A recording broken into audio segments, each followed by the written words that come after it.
Let's go to the question 3. The illustration corner says, "Hi, Pastor Mike. Will we be taken to heaven during the second coming, or will God's kingdom come to earth to reign? It seems odd to create earth for him to just destroy it and bring us to his domain." Okay, so I am a premillennial. Okay, so this is not talking about when I was born, right? Because I'm not. Well, I guess I am technically premillennial. Anyway, here's the thing: pre-mill, post-mill, mill. These are different views of the timeline of Jesus coming back. In my view, and I'm going to answer from my perspective, and I could one day change this, right? This is not a primary issue. It's important, but it's not primary, and Christians can disagree on these issues of the timing of Jesus' return and the timing of all these little pieces. So we have things like the second coming, us going to heaven, and then this 1,000-year reign on earth, and then a new heaven and a new earth where righteousness dwells. This is my overview, maybe help answer the question, my overview for how I understand things, and I think is a generally premillennial people like myself will have this perspective. And this is not a brand new view. There were premills back in the day. Papias is said to have been a premill. This guy was like 2nd century.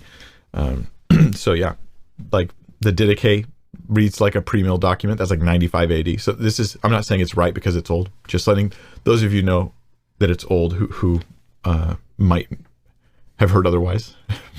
Anyways, so the premill position would say this: Jesus his second coming happens, and he brings at some point here. I'm going to avoid the issue of the rapture here, wherever you put that. He raises the dead to life, who are in Christ. He brings those who are following around the world together, and they live in a Christ-ruled world for 1,000 years. This same world, just ruled by Jesus for 1,000 years. After that 1,000 years is over, now whether you take that to be exactly 1,000, literally 1,000, let's just say 1,000 years in some reasonable sense. After that 1,000 years is over, then there's the final judgment. Okay, so that the unsaved dead are raised so that they can be judged. Everybody stands before God, and then the world, heaven, earth, everything is remade. Right? It's destroyed and remade. Kind of like when you send stuff to a recycle place and it recycles it, completely breaks it down and then makes it something new. There's some debate as to whether God gets rid of the universe and everything in it and then makes a new one, or if he sort of reworks everything that currently exists. I don't know how to answer that kind of question.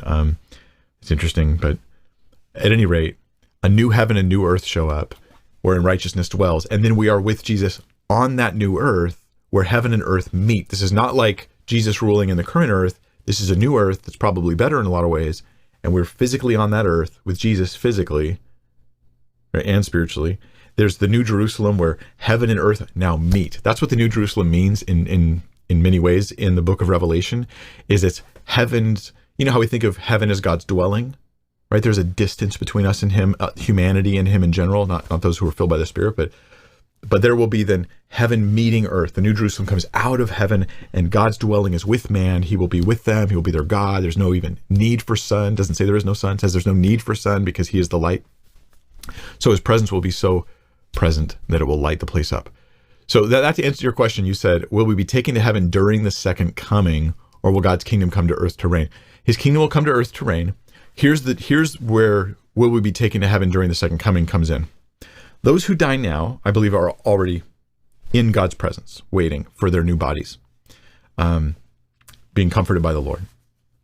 They're absent from the body, they are present with the Lord, just like Paul was hopeful would happen to him.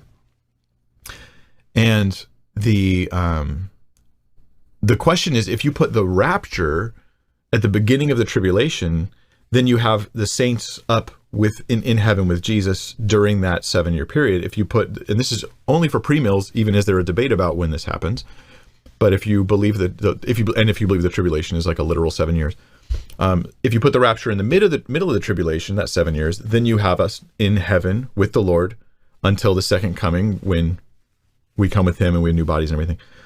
And then if you put the rapture at the time of the second coming, then we don't really spend time in heaven, those who are alive when Christ returns. We just get transformed and we live right away on the new in the new kingdom of, not the new heaven and earth, but the new kingdom, 1,000-year reign.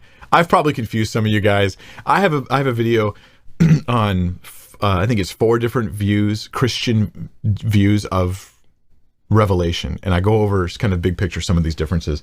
I hope I didn't cause more confusion with that answer. I'll link that video down below, my video on different views of Revelation, things that Christians can debate on. Only one of them is totally heretical, and I talk about that as well.